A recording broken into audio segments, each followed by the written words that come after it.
Saludos a todos. Este es el cuarto video de la serie de servomotores. Con este video vamos a dar por terminado el tema. Para terminarlo, vamos a ver un ejemplo del servomotor.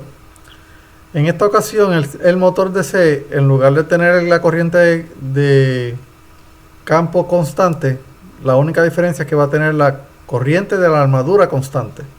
Y eso va a cambiar ligeramente nuestra función de transferencia. Comencemos. La idea del ejercicio es buscar el diagrama de bloques y una vez terminemos con el diagrama de bloques, buscar entonces nuestra función de transferencia. Vamos entonces a mirar, lo primero que vamos a mirar son los límites que tenemos para los voltajes. Fíjense que en el lado del OPAMP tenemos que el OPAMP se satura en negativo VCC por el lado negativo y en el lado positivo por VCC. Esto va a obligar a que nuestro voltaje de campo, VDF, fluctúe entre negativo VCC y VCC. Esos son los límites, más de eso no puede ser. Y lo mismo va a ocurrir para el voltaje del potenciómetro. Va a estar fluctuando entre VCC y negativo VCC, excepto que en el caso del potenciómetro, en realidad podemos ponerle una igualdad porque el potenciómetro sí llega al contacto donde está el voltaje VCC. En el caso del voltaje de campo, el voltaje de salida del OPAMP, el OPAMP no va a permitir casi nunca llegar hasta el límite, porque hay una pequeña resistencia interna que provoca una pequeña caída. Es poca cosa, pero lo suficiente para que no llegue la salida exactamente a VCC, aunque llegue a algo bien cercano. Y vamos entonces a mirar el diagrama de bloques del OPAMP. Vamos a marcar en el lado negativo, vamos a marcar el nodo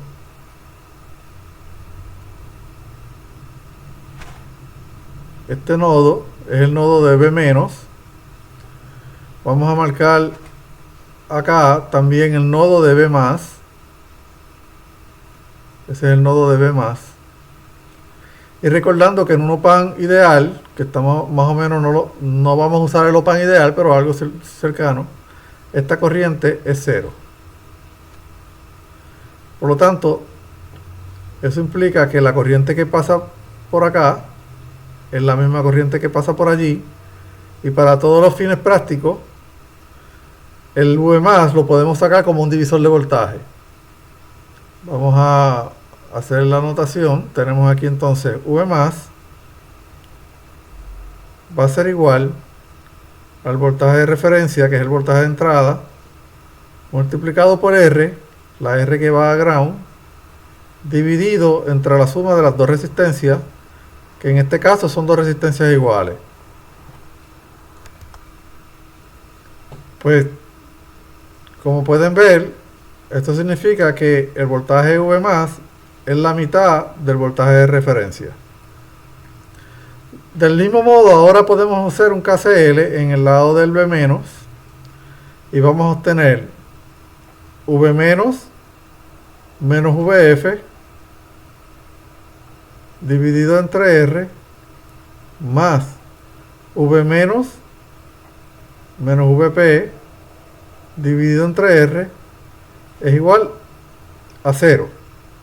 Ese es nuestro famoso KCL. Fíjense que la corriente que va entrando a este nodo a través del terminal es 0, o es bastante cercana a 0 y se está ignorando. Y entonces ahora vamos a tener que V- sobre R, tenemos un V- sobre R aquí y un V- sobre R aquí, así que son dos veces V- sobre R es igual a VF sobre R más VP sobre R. Ahora las R se cancelan a ambos lados y en efecto vamos a tener que V- es igual a VF entre 2 más VP entre 2. Esto que tenemos acá, ahora lo vamos a traducir a lo que ya nosotros conocemos del diagrama de bloque del OPAM. ¿Verdad? El OPAM tiene una forma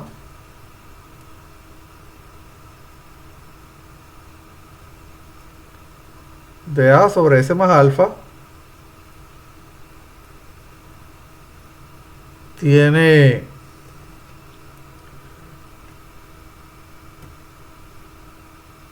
a la entrada V más menos V menos. Y entonces ahora podemos mirar lo que es el voltaje V más. Y aquí vamos a tener entonces a la salida el VF. Mirando eso, vamos a mirar cómo se ve. Mirando las ecuaciones. Sabemos que es la mitad de todos los voltajes, así que voy a tener A sobre S más alfa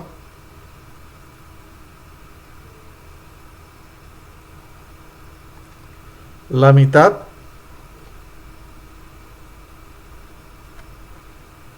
un medio del voltaje de referencia, que es la entrada,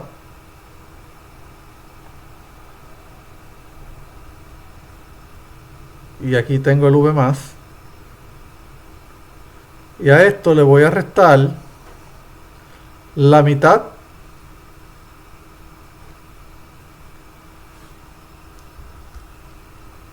del VF,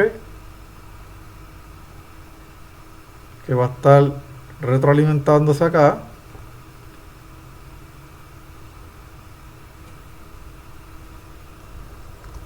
vamos a hacer el círculo más bonito. Le voy a estar restando esto más la mitad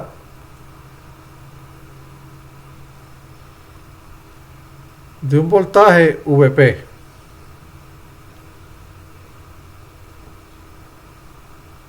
De donde venga VP, que lo vamos a determinar más adelante. Así que hasta el momento, este es el lado del OPAM. Vamos a marcarlo acá. Ese es el OPAM.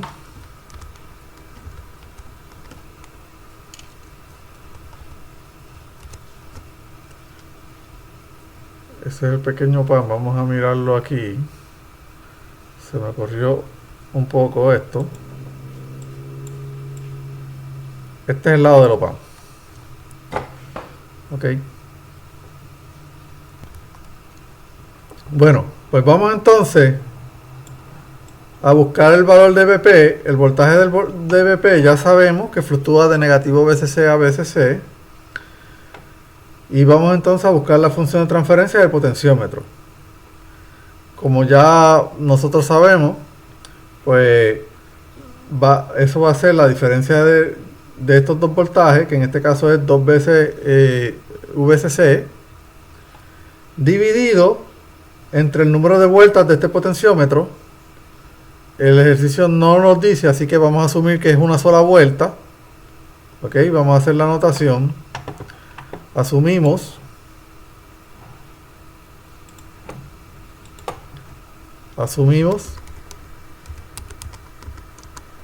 que el potenciómetro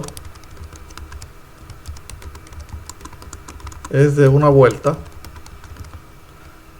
Puede ser de 270, puede ser de 180. Pudimos haber asumido cualquiera de esas opciones.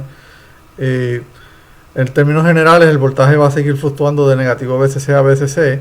Lo que cambiaría es cuán rápido llegaría a eso, y naturalmente cambia la función de transferencia. Asumiendo que el potenciómetro es de una vuelta, entonces nuestra función de transferencia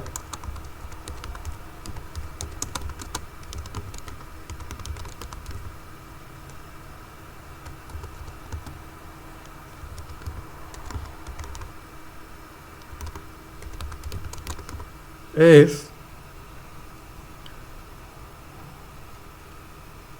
ponemos ahora nuestro lapicito,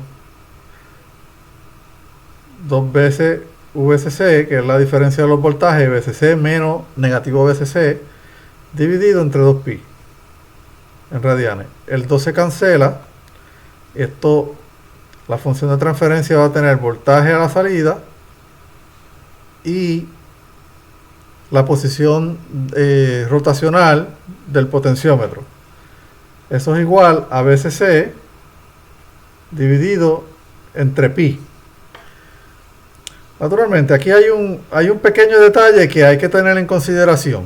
Vamos a regresar a la figura para que lo veamos. Fíjense que cuando el motor está dando vueltas, acá, cuando él está en contra de las manecillas del reloj, se dice que está dando vueltas hacia el lado positivo. Y va a pasar entonces por un engranaje, y como está configurado, como se está ilustrando, cuando este está a favor de las manecillas del reloj, este va a estar en contra. Así que aquí va a haber un negativo en el lado de la función de transferencia del engranaje. Pero lo que eso significa, cuando estamos mirando el potenciómetro, es que cuando él esté hacia el lado positivo, dándole en contra de las manecillas del reloj, que es el lado positivo, él va a llegar a un extremo negativo. ¿Ok? Así que cuando esto es positivo, cuando ZP es positivo, él llega al extremo, al máximo. Cuando ZP es máximo, él llega a negativo VCC.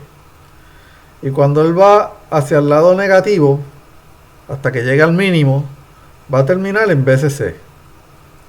Así que fíjense que está al revés. Y eso significa, y lo hicimos así a propósito, yo pude haber puesto negativo VCC aquí y positivo VCC acá, pero eso me hubiese cambiado la dinámica del sistema.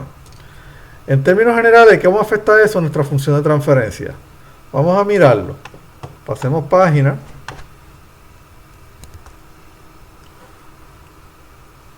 Y acá vamos a poner que tenemos nuestra función de transferencia, que no es esta exactamente. Vamos a sospechar que es el negativo, por lo que le acabo de explicar. Vamos a tener un bloque. Vamos a tener nuestro rango de ZP. Y entonces aquí vamos a tener nuestro voltaje VP, que sabemos que va de negativo VCC a VCC. Lo que estoy diciendo es, cuando esto está en el lado positivo, ¿ok? Él va a llegar al lado negativo acá. Así que fíjense cómo lo vamos a mirar. Es de una vuelta. Ok, vamos a mirarlo de una vuelta. Yo tengo que buscar ahora un número que multiplicado por este, en el lado positivo, me dé negativo VCC. Ok, así que esto va a ir desde pi, okay, pi multiplicado por negativo VCC sobre pi me va a dar negativo VCC a menos pi. Y fíjense ahora que yo definí, ¿verdad? Cuando estoy en el mínimo, llego al máximo del voltaje, y cuando estoy en el máximo, llego al mínimo del voltaje, que es precisamente el comportamiento que vimos en la figura. Importante aquí es que notemos que, a pesar de que el potenciómetro es de una vuelta, yo definí la mitad del potenciómetro en 0. Si yo hubiese puesto el potenciómetro que va de 0 a 2pi, hace lo mismo, hace una vuelta, pero entonces no me cuadra con la multiplicación de la función de transferencia, y tendría entonces que añadirle una constante al diagrama de bloque. Así que simplemente con cambiar la referencia de cómo yo estoy mirando el potenciómetro, pues arreglo ese problema sin tener que añadir o complicar el diagrama de bloque. Así que ahora este sería nuestro diagrama de bloque. Este diagrama de bloque iría en serie con este acá, ¿verdad? Este es mi mismo voltaje VP, iría entonces en el lado de allá. Entonces, ¿qué es lo que tenemos hasta el momento? Vamos a copiar nuestra figura. Ok, le damos control C. Hasta el momento lo que tenemos. Ok. Y ahora aquí vamos a tener negativo BCC sobre pi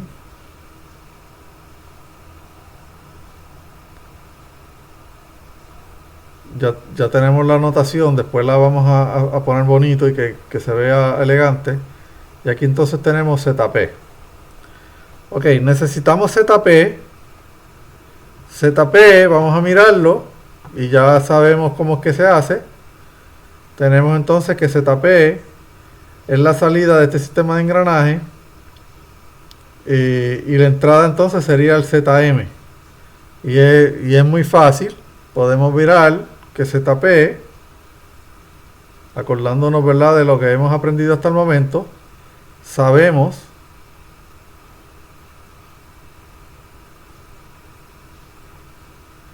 que Z2 sobre Z1 es igual a N1 sobre N2, ¿verdad? Lo vimos en los videos anteriores y le podemos poner el enlace allí en la descripción. Y entonces simplemente este ZP, me faltó el negativo, ¿verdad? Porque cuando uno va en una dirección, el otro va en el otro. Así que ahí vamos a tener ahora que esto va a ser negativo N1 sobre N2.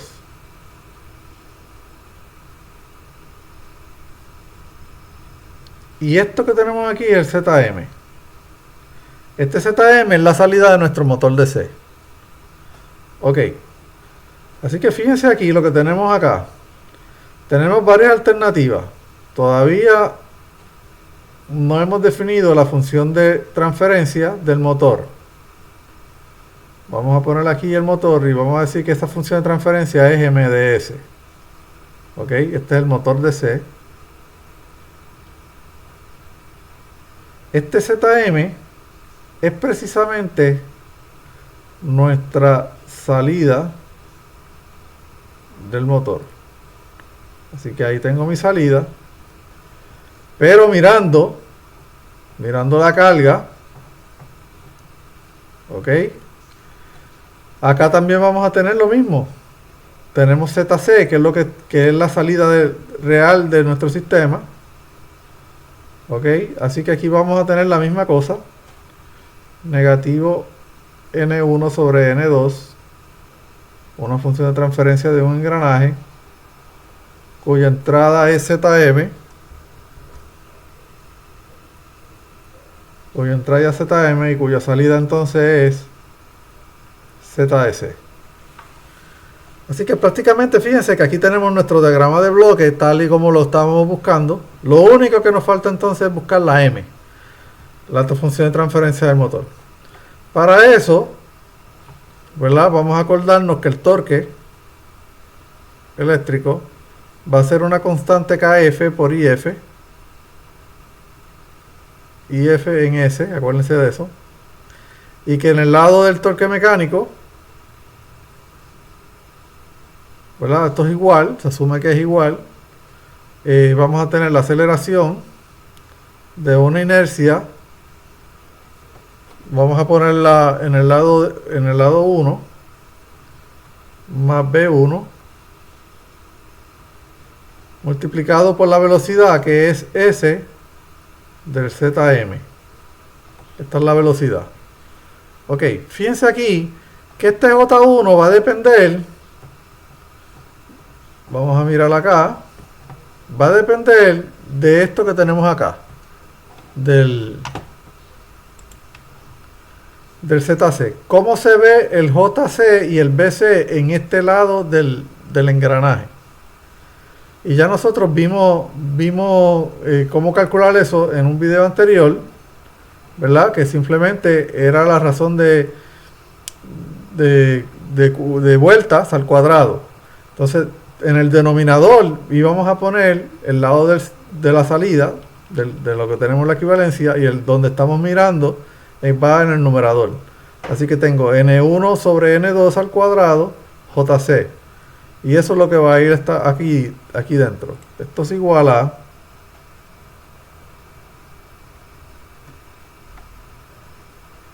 esto es igual a S cuadrado de N1 sobre N2 al cuadrado JC más S de N1 sobre N2 al cuadrado de BC. Todo eso multiplicado por nuestro ZM.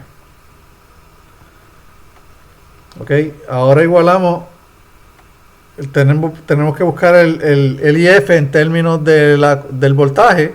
Muy fácil, porque vamos a ver la figura en el OPAM. Esta es nuestra corriente IF, es la corriente que se va por aquí. Ok, así que tenemos el voltaje dividido entre la impedancia. Así que esta L en el dominio del tiempo pasa a SL en el dominio de la frecuencia. Y ahora simplemente vamos a tener KF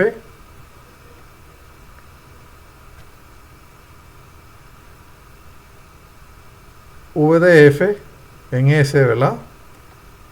Sobre RF más SLF igual a esto que tenemos acá. ¿Está bien?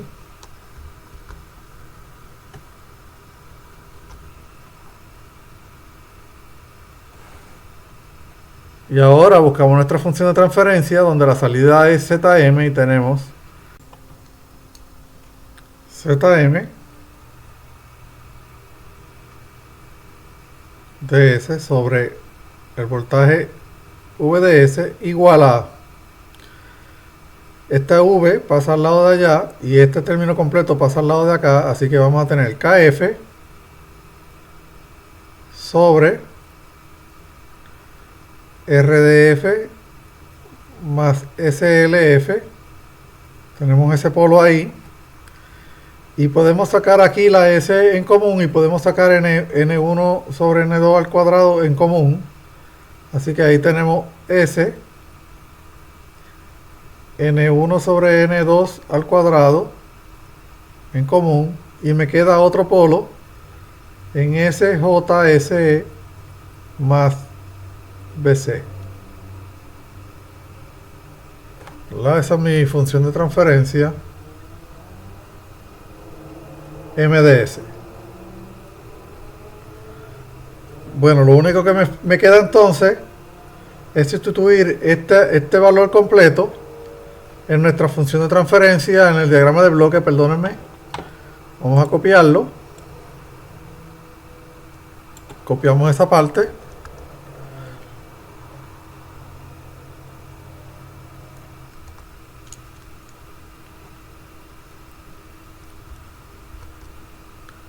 Ahí lo tenemos.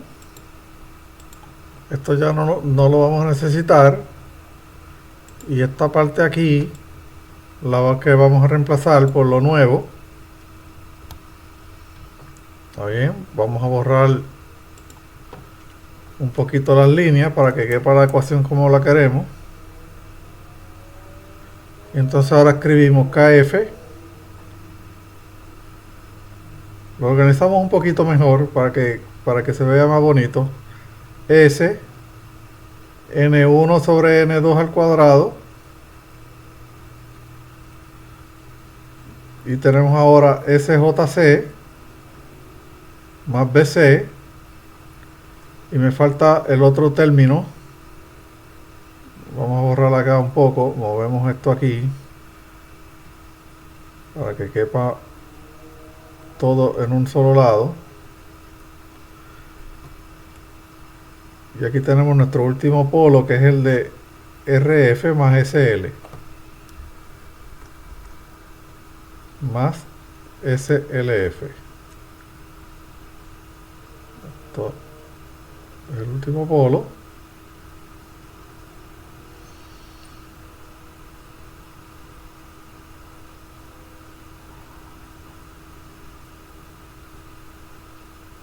Y eso es nuestro diagrama de bloques terminado. Como tarea le vamos a dejar la parte B a los estudiantes, donde ellos van a usar reducción de bloques, que es el próximo tema del curso, y vamos a dar un video de todas las técnicas que hay para la reducción de bloques, y la primera tarea que van a tener es hacer la reducción de bloques de este ejemplo que acabamos de ilustrar en este video. Hasta aquí. Si les gusta, no olvide darle like y suscribirse al canal. Hasta luego.